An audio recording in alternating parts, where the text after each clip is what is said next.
Evitar esto, la canciller mexicana ya trabaja en la integración del expediente que será presentado ante la Corte Internacional de Justicia como parte de la demanda contra Ecuador. Saludo a Alejandro Celorio, el consultor jurídico de la Secretaría de Relaciones Exteriores. Alejandro, muy buenas noches. Buenas noches, Alejandro. Qué gusto saludarte. Gracias por tenerme esta noche. El gusto es mío para tener información sobre cómo va la elaboración de este expediente para presentarse ante la Corte Internacional de Justicia por lo ocurrido el viernes en nuestra embajada ya en Quito. Pues estamos trabajando en la oficina desde que ocurrieron estos hechos. Sí. Fue tan evidente la violación flagrante de la Convención de Viena sobre Relaciones Diplomáticas. Tres aspectos en específico. Uno, se viola la inmunidad de la embajada. Las embajadas no pueden ser objeto de entrada sin permiso de las fuerzas del país que lo hospedan. En este caso, las fuerzas de seguridad de Ecuador ingresaron a nuestra embajada. Es una violación muy clara. Una segunda violación es el ataque físico, el ataque a la dignidad del personal diplomático, tanto de Roberto como de Eva Marta, otra compañera que estaba ahí en Quito. Y hay un aspecto que nos llama mucho la atención y que estamos considerando dentro de nuestra estrategia legal. Ecuador no recurrió a ningún mecanismo pacífico de controversias, como lo impone tanto la Carta de las Naciones Unidas como el Pacto de Bogotá. Este es un tratado regional de solución pacífica de controversias. Si Ecuador, como ahora en estos últimos días ha manifestado, tenía visión, idea, una percepción diferente de la figura del asilo o del uso de nuestras instalaciones, pudo bien haber recurrido a consultas, arbitraje, mediación, incluso llevarnos ante la justicia internacional, pero no. Claro. Optó por utilizar la fuerza para ejercer un presunto derecho.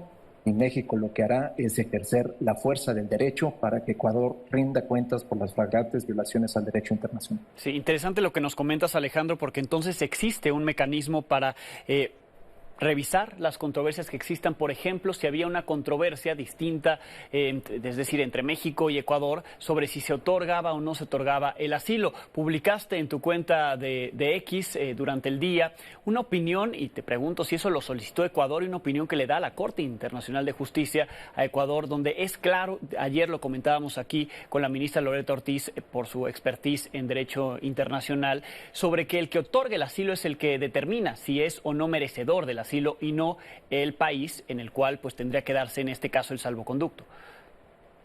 Efectivamente, en el 2016 Ecuador solicitó una opinión consultiva. Recordemos que Julian Assange, esta persona perseguida por el tema de Wikileaks, estuvo 7 años albergado en la Embajada de Ecuador en Londres, Inglaterra. Entonces, Ecuador era un campeón del asilo diplomático. Y Ecuador, en sus documentos ante la justicia internacional y regional, ha establecido que el derecho del Estado otorgante de dar asilo no puede ser cuestionado. Ahora, en el caso de las últimas semanas, México se ha conducido y se condujo en todo momento apegado a derecho, a la buena fe, a unas relaciones cordiales y amistosas con Ecuador. Y si Ecuador tenía una idea diferente sobre el asilo, tenía dos oportunidades. La primera, negarse a otorgar el salvoconducto, no obstante, es su obligación conforme a los tratados en la materia, pero pudo haber manifestado alguna reserva. Por ejemplo, te otorgo el salvoconducto, pero conservo mi derecho a solicitar al asilado en extradición. O pudo haber dicho, México, tengamos consultas al más alto nivel, y si no llegamos a un acuerdo respecto a la persona asilada y el salvoconducto, recorramos a la mediación, al arbitraje, o como decía, ¿por qué no llevarnos a la Corte Internacional de Justicia? Eso no fue una cuestión de días, tuvo meses para hacerlo Ecuador. Pero en lugar de recurrir a la solución amistosa de un problema, recurren a la fuerza. Sí. ¿Qué es lo que tendría que pasar una vez que se presente el expediente, se presente la demanda?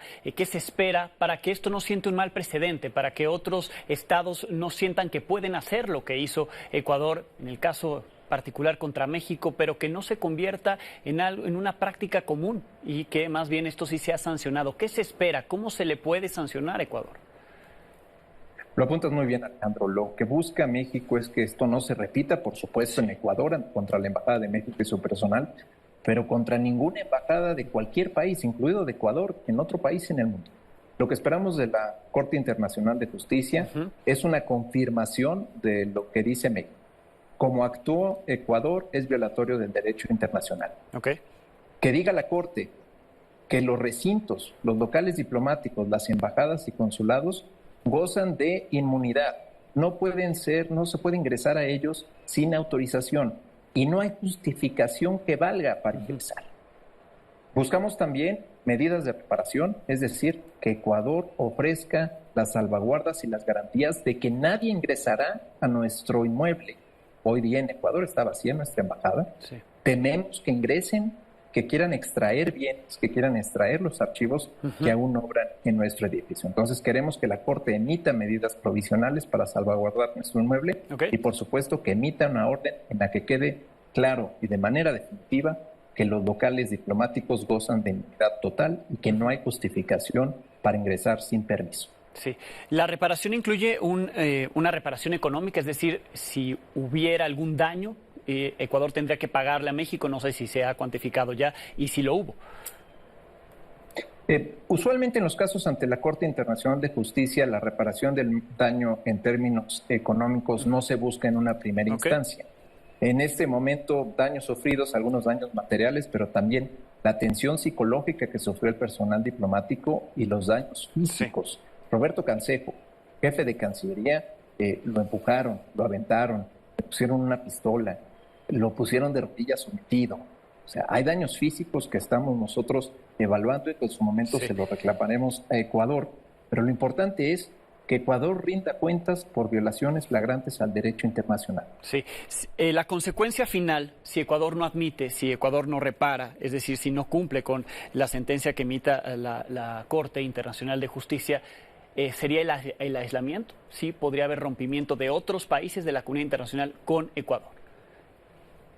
Ha pasado en otros casos que países que no cumplen con una sentencia de la Corte Internacional de Justicia se les conmina, se les invita a cumplirla, pero uno no puede jugar a ser un actor responsable a nivel global y despreciar el derecho internacional. Sin duda. Entonces, si Ecuador, como lo ha sido por tantos años, un protagonista en la comunidad internacional de naciones, si quiere serlo y mantenerse en ese estado, tiene que cumplir con el derecho internacional, con los tratados que ha violado ahora y, por supuesto, con la sentencia que recaerá en su contra de la Corte Internacional de Justicia. ¿Tienen programado una fecha ya tentativa para presentar la demanda en la Corte?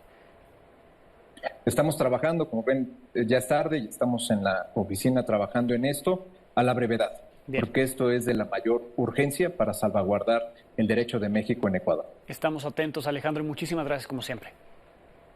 Gracias, Alejandro. Gracias, Alejandro.